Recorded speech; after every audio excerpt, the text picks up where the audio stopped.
12ኛ ክፍሎች እንግዲህ ወደ ግቢ ሲገቡ ምን መያዝ ይችላሉ ወይስ ምንስ መያዝ አይችሉም የሚለውን እናያለን።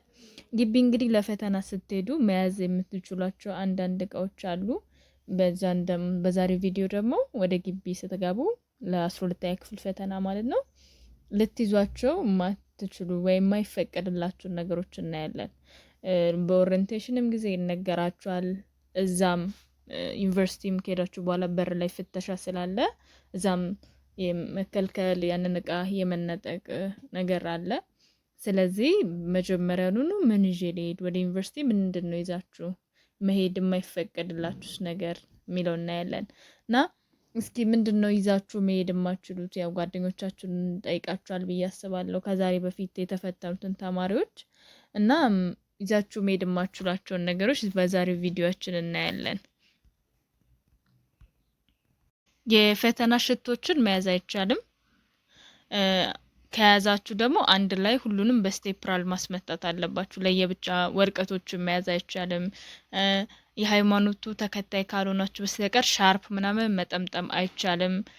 ድምጽ ይቀዳባችኋል። ሪካርዶቹ ምናምን መያዝ አይቻልም። አልኮል፣ ሲጋራ፣ ጫት ወይ አደንዛዥ እጾቹ ምናምን እንደሱ አይነት ነገሮችን መያዝ አይቻልም። ሌላኛው የማይፈቀድላችሁ ነገር ደግሞ የእጅ ሰዓት ነው። የእጅ ሰዓት ማንኛውም እዛ ያለ ማንኛውም ሰው የእጅ ሰዓት አያደርግም።